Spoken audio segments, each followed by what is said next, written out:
Hello all of you. And last lecture पे हमने 7.1 exercise को फिनिश किया था। उसमें 22 क्वेश्चंस हैं। इसके साथ साथ हमने कुछ एग्जांपल्स भी देखे थे। ठीक है, आज हम जो देखेंगे वो देखेंगे 7.2 एक्सरसाइज और इसका पार्ट फर्स्ट। देखते हैं इसमें जो टोटल क्वेश्चंस हैं वो कितने हैं और कितने पार्ट्स इसमें आएंगे। तो 7.2 एक्सरसाइज आपकी बुक के अकॉर्डिंग है। ये आपके क्वेश्चंस हैं 23। ओके, देन 23 के बाद आपके पास देखेंगे आप 24। इट मीन्स 39 क्वेश्चन हैं 7.2 एक्सरसाइज में। ओके, तो कोई नहीं, देखेंगे एक एक करके, एक एक क्वेश्चन को बहुत डिटेल में हम यहाँ पर समझेंगे। तो इसको करने से पहले मैं यहाँ पर कुछ फॉर्मूलेज लिख रही हूँ, उनको आपने देखना है। ठीक है, ठीक। तो पहला जो है आप देख लेना, फर्स्ट एक्सरसाइज पे भी हमने कुछ फॉर्मूलेज देखे थे। फर्स्ट एक्सरसाइज के अगर मैं फॉर्मूलों की बात करूँ तो फर्स्ट एक्सरसाइज में कौन कौन से फॉर्मूले थे, ये थे। ठीक है, ये देखिए, ये मैंने आपको कहा था कि आप राइट आउट कर लीजिएगा इसे कहीं पे भी। ठीक है, क्योंकि ये काफ़ी इम्पॉर्टेंट है। मैं बार बार फिर बोल रही हूँ, उसी बात को दोबारा रिपीट कर रही हूँ कि जो हमारे पास क्या है, आपके पास मैथ्स में जो इंटीग्रल पार्ट है, समाकलन पार्ट है, उसके हर एक एक्सरसाइज में इम्पॉर्टेंट क्वेश्चंस हैं या हर एक एक्सरसाइज में अलग अलग फॉर्मूलाज हैं। उन्हीं को आपने बार बार रिपीट करना है, तभी यहाँ पर आपकी पकड़ बन पाएगी। ठीक है, तो बढ़ते हैं आगे के कुछ फॉर्मूलेज में। ठीक है, तो नेक्स्ट फॉर्मूलाज देखते हैं इस एक्सरसाइज में कौन कौन से फॉर्मूले आपकी लग रहे हैं। ठीक है, तो ये याद रखेंगे। अब यहाँ पर देखेंगे फर्स्ट जो हमारे पास है, फर्स्ट है आपके पास इंटीग्रल tan x dx। तो tan x dx का जो इंटीग्रल होता है वो क्या होता है बेटा, एक होता है log sec x, ये ध्यान रखेंगे आप, log sec x plus c। Clear है। अगर आपको लॉग के बेस में नहीं निकालना है तो यही फॉर्मूला माइनस में हो जाता है log cos x। अगर आप cos ले रहे हैं तो माइनस में लेंगे फॉर्मूला, और अगर आप tan ले रहे हैं तो उसको प्लस में लेंगे। ठीक हो गया। नेक्स्ट हमारे पास है सेकेंड वाला फॉर्मूला है आपके पास इंटीग्रल cot x dx। तो cot x dx का सिंपली tan का sec है तो cot का क्या हो जाएगा आपके पास साइन, एक साइन के बेस पे हम ले लेंगे। तो ये आपके पास देखो माइनस कॉस है, इसका मतलब ये प्लस में कहीं पे होगा हमारे पास log साइन x प्लस का c। ठीक हो गया। नेक्स्ट हमारे पास है थर्ड फॉर्मूला हमारे पास रहेगा, क्योंकि ये आपको अगर आ गए फॉर्मूले फिट हो गए आपके माइंड पे तो आप इजीली इंटीग्रल चैप्टर को कर लोगे। तो सेक का जो होता है ये होता है हमारे पास log sec x प्लस का tan x। ठीक, एंड एक आपके पास कांस्टेंट टर्म c।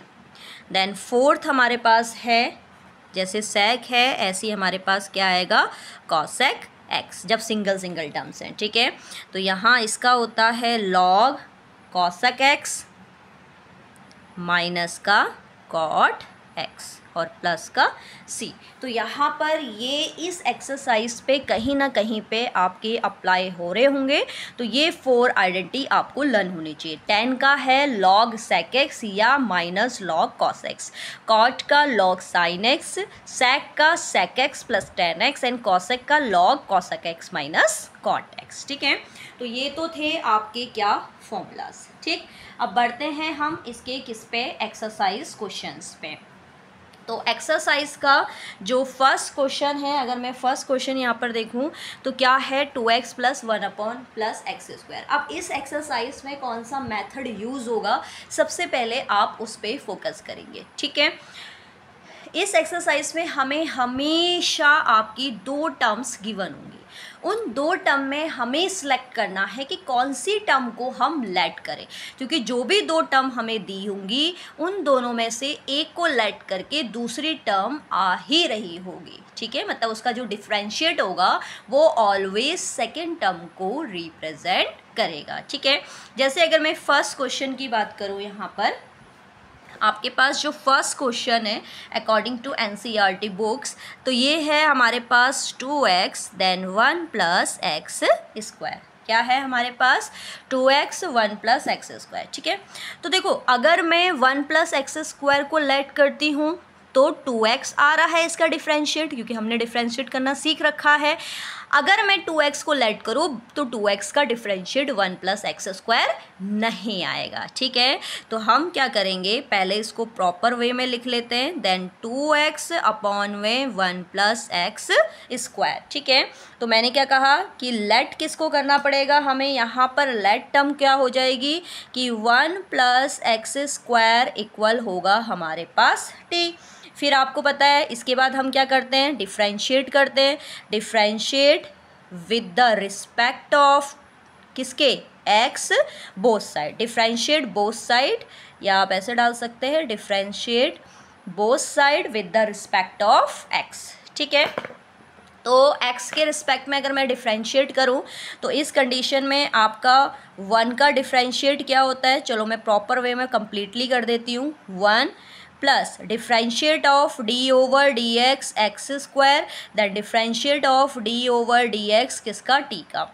तो देन 1 का किसी भी नॉन वेरिएबल अचर का डिफ्रेंशिएट हमेशा क्या होता है, 0, प्लस यहाँ इसका क्या है, एक्स स्क्वायर का डिफ्रेंशिएट करेंगे तो आइडेंटिटी कौन सी यूज़ होगी, 2x हमारे पास आ गया है यहाँ पर, एंड dt ओवर dx, क्योंकि यहाँ x है और t का डिफ्रेंशिएट करना है। तो मैं यहाँ पर जो आइडेंटिटी आपने अप्लाई करी है वो लिख देती हूँ थोड़ा सा, d ओवर dx x की पावर n होता है हमारे पास n x n माइनस 1, जो पावर होती है वो आगे आ जाती है और उस पावर से माइनस हो जाता है। तो देन 2 पावर में था तो 2 आगे आया, x 2 माइनस 1 1 ही होगा, इसलिए मैंने इसको एज इट इज़ छोड़ दिया। ठीक हो गया, तो फाइनली आपके पास क्या आ गया, फाइनली हमारे पास आ गया 2x dx बराबर dt। तो अब मैं क्या कर सकती हूँ, 2x dx की जगह पे dt को अप्लाई कर सकती हूँ। ठीक है ना, तो क्वेश्चन क्या था, अगेन क्वेश्चन लिख दे रही हूँ मैं, 2x 1 plus X square dx। तो यहाँ पर अभी हमने देखा 2x dx की जगह पे वैल्यू क्या है, dt है, तो इसको मैं पुट कर देती हूँ dt, and 1 upon 1 plus X square को हमने लेट किया था t। तो आप भी जानते हैं कि 1 अपॉन x का जो इंटीग्रल होता है वो क्या होता है, log x, यहाँ पर log t आ जाएगा प्लस का c, देन i इक्वल में log, और जो लेट किया होता है उसको यहाँ पर हम प्लेस करते हैं ऑलवेज, 1 प्लस एक्स स्क्वायर हो गया और प्लस का c। तो फाइनली हमारे पास जो आंसर आया इस क्वेश्चन का वो आया log 1 plus X square plus का c। ठीक हो गया, नेक्स्ट क्वेश्चन देखते हैं, क्वेश्चन नंबर 2। क्वेश्चन नंबर 2 के मैं आपको दे रखा है, क्या दिया हुआ है, log x का होल स्क्वायर अपॉन में x। ठीक है, क्या है हमारे पास क्वेश्चन, log x का होल स्क्वायर ओवर में x।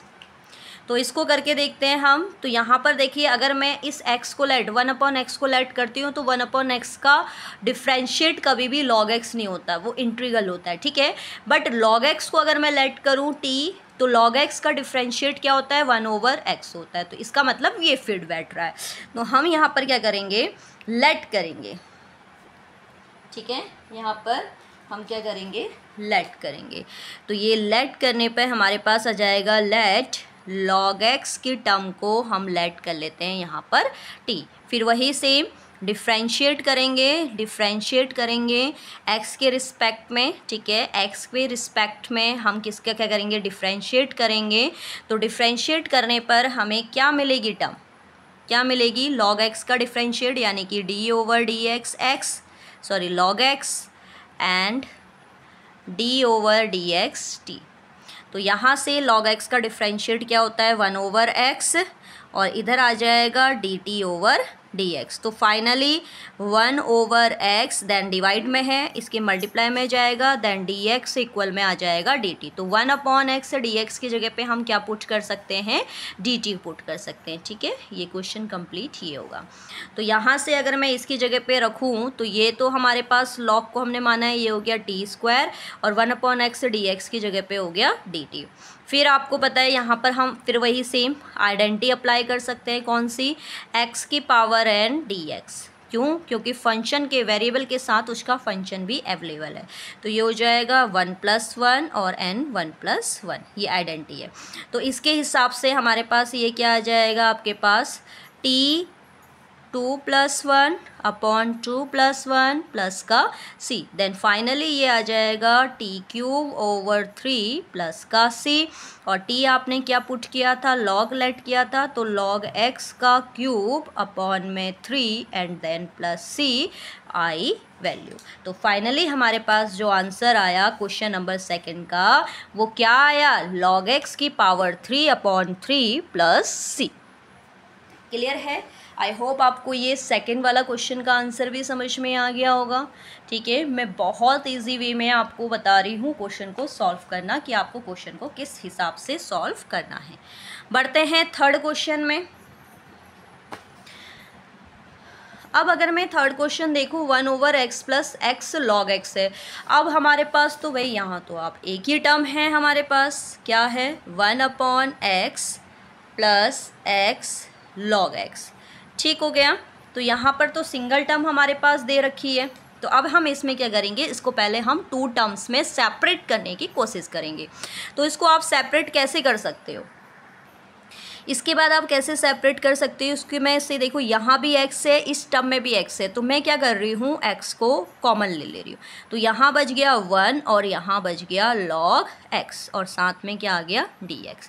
इसके बाद i इक्वल में हमारे पास क्या आ जाएगा, अब ये 2 टर्म्स आ गए ना हमारे पास, सॉरी ये मैं अगेन लिख देती हूँ क्योंकि ये कट हो जाएगा तो अच्छा नहीं लगेगा। अब देखिए 1 प्लस log x को अगर मैं लेट करूँ तो यहाँ इसका डिफरेंशिएट 1/x आ सकता है, बट 1/x को लेट करूँ तो इसका डिफरेंशिएट कभी भी 1 प्लस log x नहीं आएगा। तो यहाँ पर मैं क्या कर दी हूँ, जो लेट कर दे रही हूँ, ठीक है, यहाँ पर मैं लेट करती हूँ, आपको लेट कर लेते हैं यहाँ पर कि 1 प्लस log x इक्वल है t। फिर वही सेम मैं बार बार आपका रिपीट नहीं करूँगी, x के रिस्पेक्ट में डिफ्रेंशिएट कर दो इस वाले टर्म का। तो जैसे ही हम इसका x के टर्म पे के में डिफ्रेंशिएट करेंगे तो d/dx 1 का होगा, फिर d/dx किसका होगा, log x का होगा, फिर d/dx किसका होगा, t का होगा। देन किसी भी नॉन वेरिएबल अचर का डिफरेंशिएट, ये तो 0 हो गया, log x का क्या होता है 1/x, और ये dx इसके साथ मल्टीप्लाई में जाएगा तो dx बराबर dt। तो यहाँ पर 1/x dx, इस पूरे के जगह पे तो हमारी टर्म क्या आ गई, इस पूरे की जगह पे आ गया dt, और 1 प्लस log x आपने लेट किया है t। तो i इक्वल में क्या होगा 1/t का आप भी जानते हैं क्या होता है log t प्लस c। तो फाइनली i की वैल्यू जो हमारे पास आएगी वो आएगी log, और t की वैल्यू क्या थी 1 प्लस log x, और यहाँ पर हमारे पास आ जाएगा प्लस का c। ठीक हो गया। तो यहाँ पर फाइनली हमारे पास इस क्वेश्चन का आंसर जो आएगा वो आएगा log 1 plus log x plus का c। ठीक हो गया, क्लियर है। ये 3 क्वेश्चन आपको समझ में आ गए होंगे। बढ़ते हैं फोर्थ क्वेश्चन की ओर। तो जो फोर्थ क्वेश्चन है उस फोर्थ क्वेश्चन के अकॉर्डिंग अगर हम देखें तो फोर्थ क्वेश्चन क्या है हमारे पास, sin x sin cos x। ठीक है, अब इसको ध्यान से देखना। देखो अगर मैं इस sin x को लेट करती हूँ तो cos x तो आएगा, बट ये यहाँ इसको अगर मैं कंपेयर करके देखूँ, देखो sin x इसका एंगल है ये, ठीक है, बट अगर मैं इस cos x को लेट कर लूटी तो ये वाला sin x आपका प्रॉपर वे में आ जाएगा। ठीक है, तो फोर्थ क्वेश्चन को मैं यहीं पे कर देती हूँ। फोर्थ क्वेश्चन हमारे पास है sin x, ये देखो x है इसके साथ, बट इसका एंगल है sin x मतलब cos x। तो इसमें हमें किसको लेट करना पड़ रहा है, अभी मैंने आपको एक्सप्लेन किया कि यहाँ पर मुझे लेट करना पड़ रहा है किसको, यहाँ पर मुझे लेट किसको करना पड़ रहा है, आपका लेट कर लोगे आप कि cos x जो है वो किसके इक्वल है, t के इक्वल है। तो अब इसी को आप आगे सॉल्व करेंगे। तो t के इक्वल है, फिर वही सेम x के रिस्पेक्ट में डिफ्रेंशिएट करोगे, तो डिफ्रेंशिएट करने पे d/dx cos x then d/dx t। तो यहाँ से फाइनली cos x का क्या होता है minus sine X, then dx equal में आ जाएगा हमारे पास dt।